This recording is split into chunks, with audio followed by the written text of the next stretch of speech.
Lukas 10 ayat 1-12. Yesus mengutus 70 murid.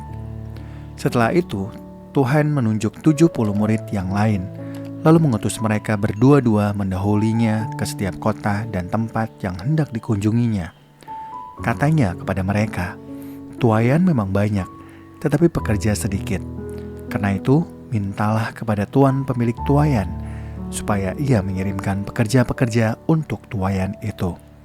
Pergilah, sesungguhnya aku mengutus kamu seperti anak domba ke tengah-tengah serigala. Janganlah membawa pundi-pundi atau kantong perbekalan atau kasut, dan janganlah memberi salam kepada siapapun selama dalam perjalanan. Kalau kamu memasuki suatu rumah, katakanlah lebih dahulu, 'Damai sejahtera bagi rumah ini.' Jikalau di situ ada orang yang layak menerima damai sejahtera, maka salammu itu akan tinggal padanya. Tetapi jika tidak, salammu itu kembali kepadamu.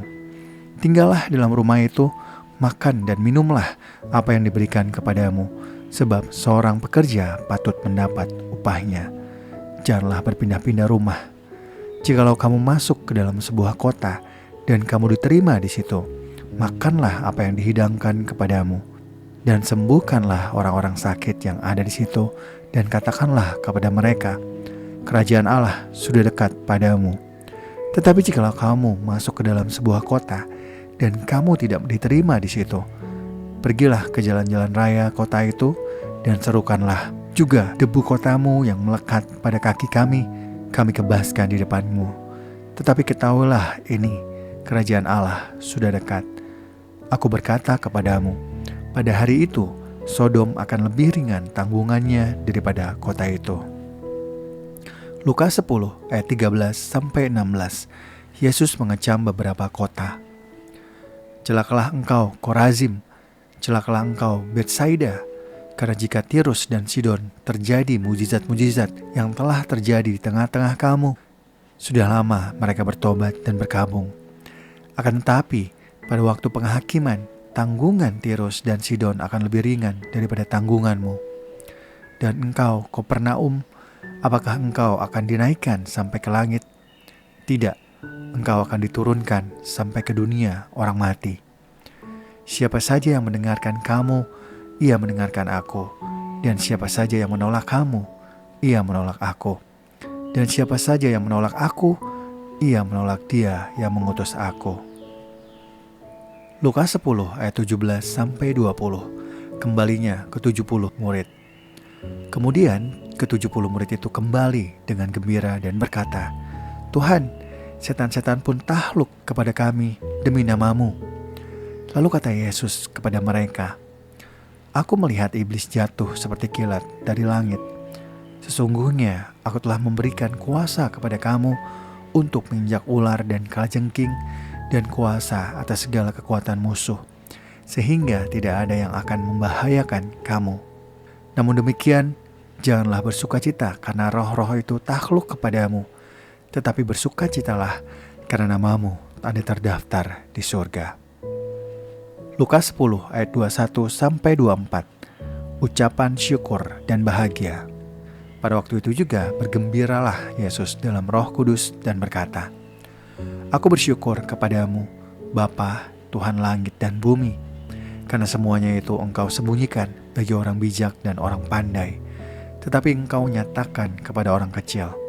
Ya Bapa, itulah yang berkenan kepadamu. Semua telah diserahkan kepadaku oleh Bapakku, dan tidak ada seorang pun yang tahu siapakah anak selain Bapa, dan siapakah Bapa selain anak, dan orang yang kepadanya anak itu berkenan menyatakan hal itu." Sesudah itu berpalinglah Yesus kepada murid-muridnya secara tersendiri dan berkata, "Berbahagialah mata yang melihat apa yang kamu lihat, karena aku berkata kepada kamu, banyak nabi dan raja ingin melihat apa yang kamu lihat, tetapi tidak melihatnya, dan ingin mendengar apa yang kamu dengar, tetapi tidak mendengarnya." Lukas 10 ayat 25-37. Orang Samaria yang murah hati. Kemudian berdirilah seorang ahli Taurat untuk mencoba Yesus. Katanya, "Guru, apa yang harus kuperbuat untuk memperoleh hidup yang kekal?" Jawab Yesus kepadanya, "Apa yang tertulis dalam hukum Taurat? apa yang kau baca di dalamnya?" Jawab orang itu, "Kasihilah Tuhan Allahmu dengan segenap hatimu, dan dengan segenap jiwamu, dan dengan segenap kekuatanmu, dan dengan segenap akal budimu. Dan kasihilah sesamamu manusia seperti dirimu sendiri." Kata Yesus kepadanya, "Jawabmu itu benar. Perbuatlah demikian, maka engkau akan hidup." Tetapi untuk membenarkan dirinya, orang itu berkata kepada Yesus, "Dan siapakah sesamaku manusia?" Jawab Yesus, "Adalah seorang yang turun dari Yerusalem ke Yeriko. Ia jatuh ke tangan penyamun-penyamun yang bukan saja merampoknya habis-habisan, tetapi juga memukulnya, dan sesudah itu pergi meninggalkannya setengah mati.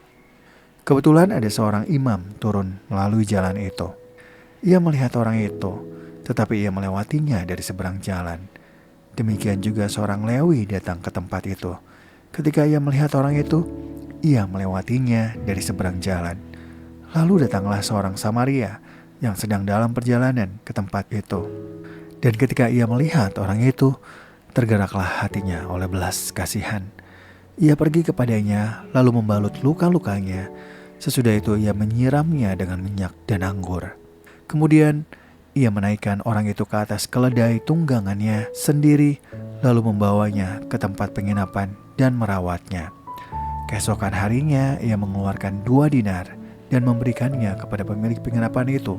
Katanya, "Rawatlah dia, dan jika kau belanjakan lebih dari ini, aku akan menggantinya waktu aku kembali."